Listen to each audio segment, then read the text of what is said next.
Parole de la semaine. L'opprobre qui repose sur l'Église. Zakpunen, 20-04-2025. L'Église est le corps de Christ et pas seulement un rassemblement de croyants qui se réunissent chaque semaine. Nous devons donc nous assurer que c'est bien ce corps que nous sommes en train de bâtir et non seulement un groupe religieux chrétien. Tout le monde peut organiser un groupe religieux. Il faut cependant la grâce et l'onction de Dieu pour bâtir le corps de Christ.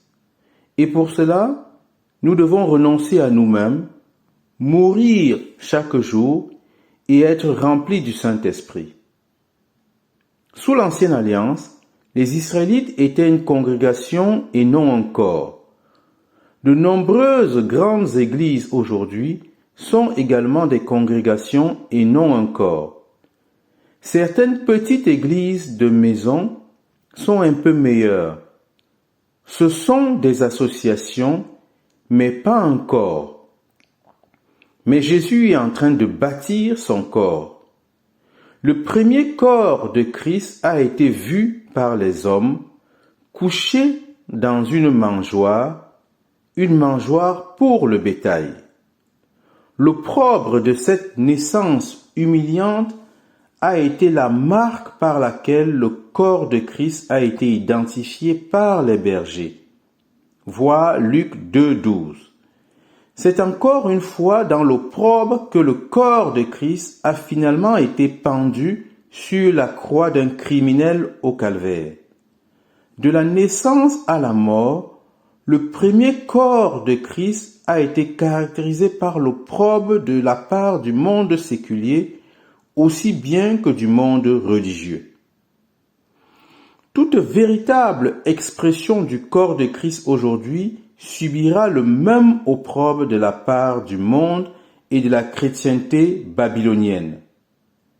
Si notre Église locale n'a pas une telle couverture de l'opprobre de Christ, il est possible que nous soyons devenus des gens de compromis et que nous ne soyons pas sortis hors du camp de Babylone. Hébreux 13:13. Il y a cependant une grande différence entre l'opprobre de Christ et tout opprobre résultant de notre propre péché, de notre folie ou de notre tiédeur. Nous ne devons pas confondre l'un et l'autre. Il a été écrit de Jésus qu'il n'y avait en lui aucun attrait. Il était méprisé et n'était pas estimé. Ésaïe 53, versets 2 et 3.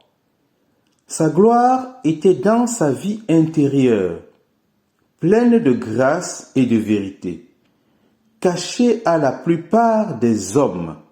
Jean 1, 14. Nos églises locales ne doivent pas non plus être attrayantes, ni pour le monde, ni pour la chrétienté babylonienne. L'Église ne doit être attrayante que pour ceux qui viennent à l'intérieur en quête d'une vie pieuse.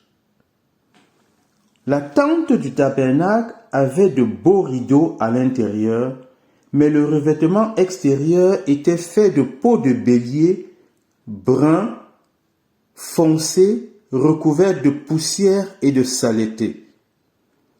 Toute la beauté se trouvait sur les rideaux intérieurs, à l'intérieur de la tente.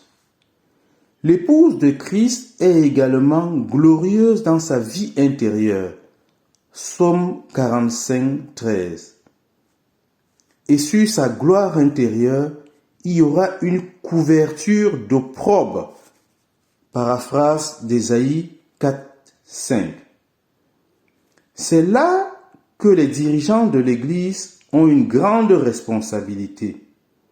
La façon dont ils dirigent l'Église va déterminer si l'Église va être comme Jésus, qui n'a pas été estimé par les hommes, ou si elle sera louée et honorée par le monde. Si nous cherchons à être loués par le monde ou par d'autres chrétiens charnels ou pas des chrétiens de l'âme, alors nous finirons certainement par bâtir Babylone. Lorsque nous devenons populaires et acceptés par la chrétienté en général, nous pouvons être certains d'avoir complètement perdu la trace des pas de Jésus. Jésus a dit, « Heureux serez-vous lorsqu'on vous outragera, qu'on vous persécutera et qu'on dira faussement de vous toutes sortes de mal à cause de moi. Réjouissez-vous et soyez dans l'allégresse, parce que votre récompense sera grande dans les cieux, car c'est ainsi qu'on a persécuté les prophètes qui ont été avant vous. » Matthieu 5, versets 11 et 12. Hérode et ses soldats étaient impatients de tuer le premier corps de Christ, le bébé Jésus, il y a 20 siècles. Et nombreux sont ceux qui sont désireux de détruire les débuts du corps de Christ dans de nombreux endroits aujourd'hui. Joseph a protégé ce corps en étant sensible à la voix de Dieu et en étant prompt à obéir à ce que Dieu lui disait de faire. Matthieu 2, versets 13 à 15.